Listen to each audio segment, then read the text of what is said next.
te hace ruido la frase, por ejemplo, la Biblia es la palabra de Dios? Totalmente. O por ejemplo, otra frase que escucho, antes de leer la Biblia, orá y el Espíritu Santo te va a dar la revelación de la palabra.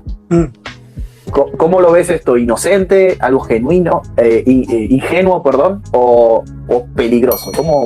Yo lo veo como algo ingenuo. A veces es peligroso. Pasa lo siguiente. Yo jamás voy a criticar a alguien que diga, antes de leer la Biblia, yo oro para poder entender lo que dice la Biblia. Jamás lo voy a criticar. Siempre y cuando entienda que lo que va a leer y lo que va a entender de ese texto es para él o para ella. No necesariamente para enseñárselo a la gente. Eso se le llama lectura devocional. La lectura devocional funciona así. Yo leo un texto, o están orando, porque los ejercicios espirituales son súper importantes, la oración es importante, para mí sigue siendo importante.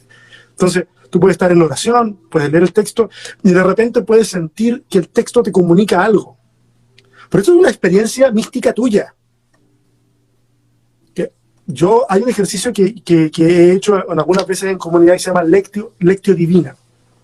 La Lectio Divina es un tipo de lectura que tú vas al texto en donde combina oración, combina preguntas, combina llamado a la acción, combina varias cosas. Y cuando yo he hecho ese ejercicio con más personas, a veces cuando yo le pregunto, ¿qué te despertó el texto que acabamos de leer? O que leíste hace un rato y has estado pensando en él. Y de repente un mismo texto le despierta distintas sensaciones, distintas resonancias con la vida a todos los que están ahí. Esas personas no pueden pararse adelante y decir, el texto dice esto. No, lo que puede hacer es pararse adelante, si quiere pararse adelante y decir, el texto me dice esto a mí. Porque eso resonó para ti. Si yo quiero pararme adelante, voy a tener que sentarme un rato más a estudiar el texto. Hacer una buena exégesis, hasta donde se pueda, ver cómo es que traslado eso a una aplicación, hasta donde se pueda, porque tenemos muchas limitaciones. Y ahí, pero la otra lectura debe seguir existiendo en la iglesia. Pero entender las limitaciones que tiene ese tipo de lectura. Entonces, yo entiendo que una persona diga... Vos estás proponiendo una lectura colectiva, no que de una persona que dicte lo que dice el texto. O sea, ¿no? Puede haber todo. Puede ser colectivo. Podemos leer el texto en comunidad y conversarlo. Y ver si queremos leerlo de forma devocional o queremos leerlo de forma analítica, crítica. Y eso puede ser. Puede ser tu lectura personal también. De hecho, a lo mejor por distintas razones, uno tiene más tiempo a solas que tiempo en comunidad, entonces uno puede leer de manera personal. O sea, bien si alguien va en la mañana, busca el texto, está leyendo un libro de la Biblia y lee una parte y queda pensando en eso durante el día. Fantástico que lo haga y es algo personal.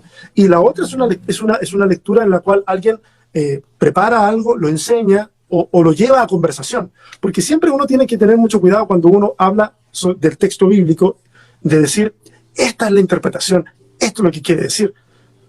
Porque eso es ser inconsciente de que el texto está condicionado por mi situación de vida.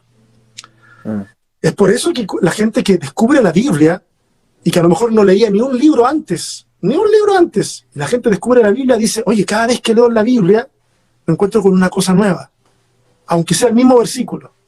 Bueno, esa gente, si tuviera hábito lector y hubiese leído El Principito, le pasaría lo mismo.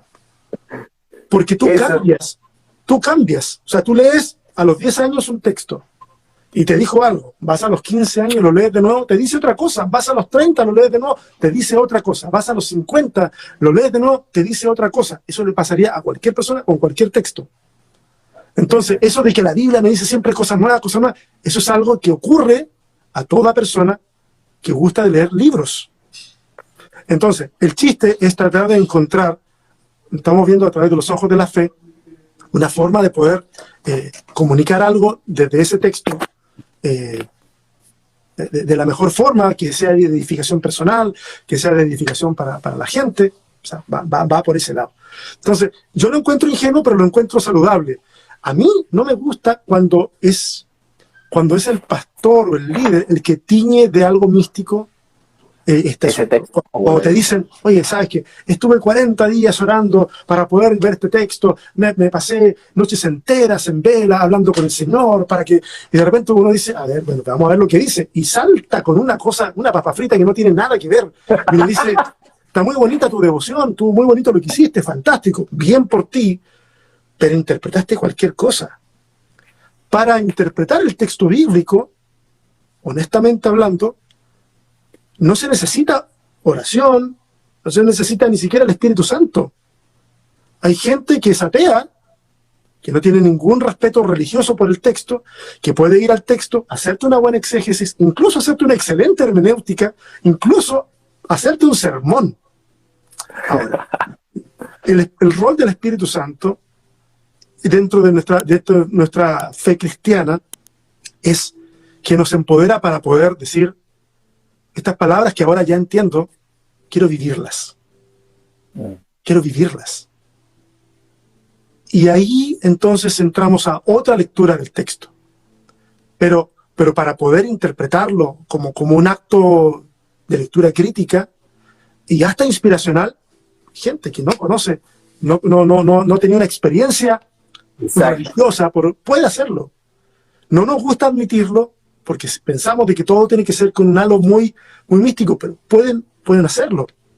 El tema es vivirlo, y vivirlo posiblemente demande otro nivel de compromiso. Vivirlo probablemente demande que entonces nos aferremos a Dios y que le pidamos ayuda para poder vivir eso que tanto a lo mejor queremos, pero nos cuesta. Voy a citar un sacerdote, Eduardo Arens, no sé si lo ubicás. Sí. Él escribió un libro de La Biblia sin mitos, y él decía que esta lectura a solas no es ingenua porque salen muchísimas interpretaciones erróneas del texto, porque falta información y porque falta contextualización.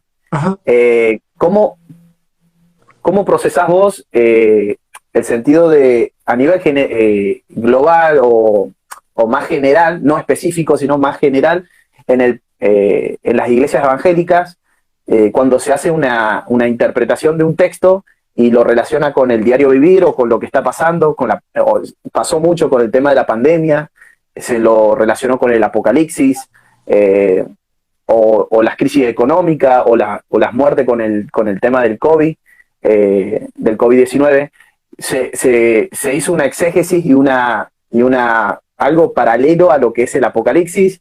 ¿Cómo ves estas interpretaciones? Cuando vamos al texto también vemos contradicciones de distintas tradiciones que hay dentro de la Biblia. ¿Cómo conciliás vos todo eso para tener más paciencia, no sé, o explicar de una manera más amable y no entrar con el dedo, no sé, desde la otra postura, ¿no? Desde juzgar y yo sé y ustedes no, sino entrar de una manera más amable vamos a hacer un estudio tranquilo, despacio.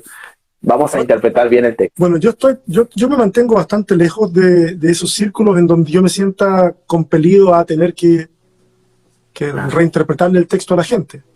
Yo usualmente propongo algo, y si eso contradice lo que enseñó tal o cual persona, fantástico. Y a veces voy de forma crítica al texto. Hay varias partes en la interpretación de un texto cuando uno quiere hablarlo en comunidad. Y usualmente es leerlo muy bien, tratar de hacer una buena exégesis. La exégesis es intentar descubrir lo que el texto significa para los primeros receptores, tratar de reconstruir eso porque es una cuestión compleja, definir quiénes son los primeros receptores a veces y todo, es un asunto un poquito complejo. Luego uno puede hacer un ejercicio hermenéutico que es comunicarlo a la gente y extraer una lección. El problema es que la gente usualmente es más sensacionalista y va y lee el texto y dice esto es, o sea, se salta de la lectura a la aplicación. De la lectura a la aplicación. Eso, para la gente que estudió en el seminario que haya sido, si hace eso, es pura pereza. Es pura pereza. Porque su profesor probablemente de hermenéutica y el de homilética les explicaron cómo tenían que armar algo para compartirlo en comunidad. Entonces, si no lo hacen, es pura pereza.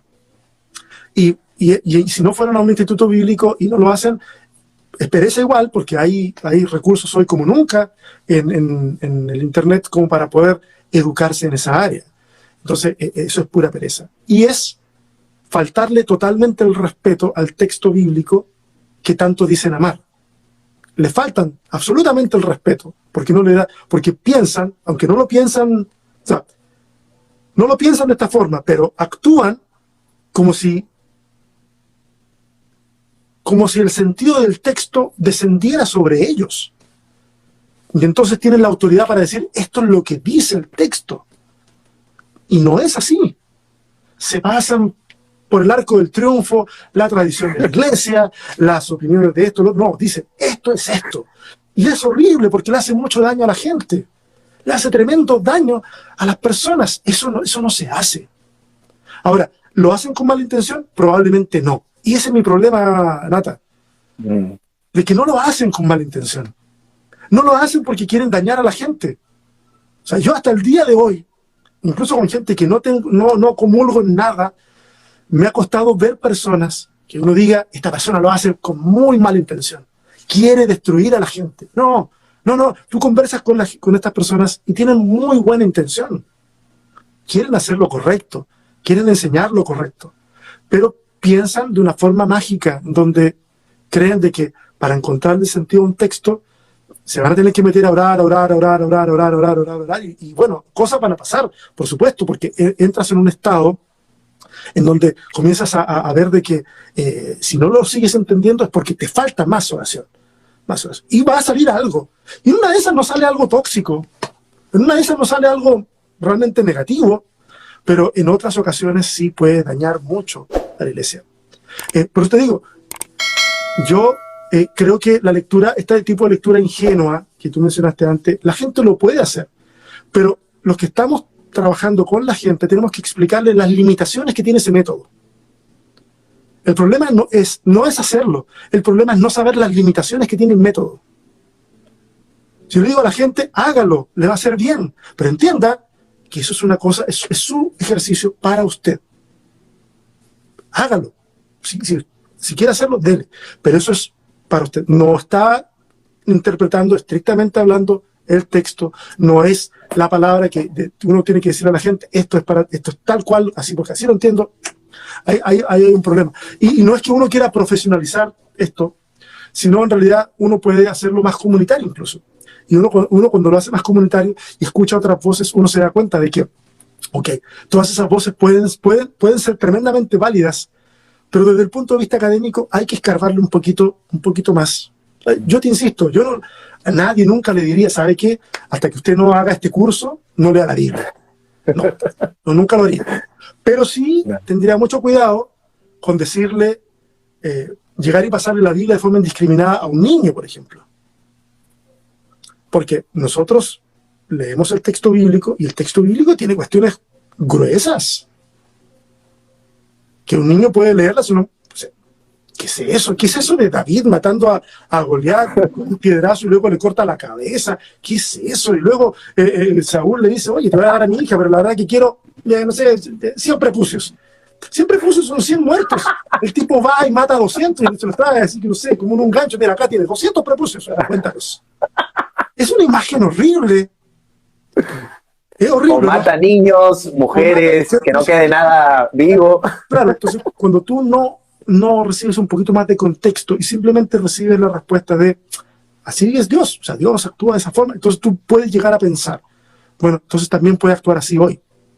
Y ese pensamiento es tremendamente tóxico, porque cuando hay un terremoto, porque cuando hay un huracán, porque cuando hay una crisis económica, cuando sale electo un presidente de izquierda, vas a empezar a hablar estupideces diciendo de que esto es se lo leí a no me acuerdo cómo se llama, pero diciendo, si Dios pone y quita reyes, eso quiere decir de que ahora por esta selección, y está hablando acerca de Lula, y está hablando de Petro, y está hablando de Boris, y a mí no me gusta ninguno de ellos de forma particular, no los considero una cosa del otro mundo para nada, pero dice, entonces hay que entender de que esto es un castigo de Dios para Latinoamérica.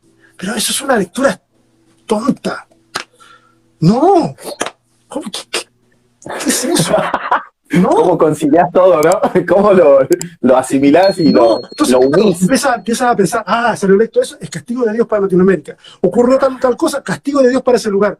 Claro, pues a Dios no le tirita la voz para mandar a matar niños y gente y toda la cosa. Entonces, claro, ¿cómo no le va a tiritar tampoco para hacerlo ahora? Y esa es una forma muy triste de leer el texto, muy tribal de leer el texto. Y yo estoy contento en el sentido de que poco a poco vamos saliendo de eso, pero es poco a poco, es poco a poco. Todavía eso sigue siendo una lectura muy predominante en muchos lugares. Y es súper triste, es muy triste.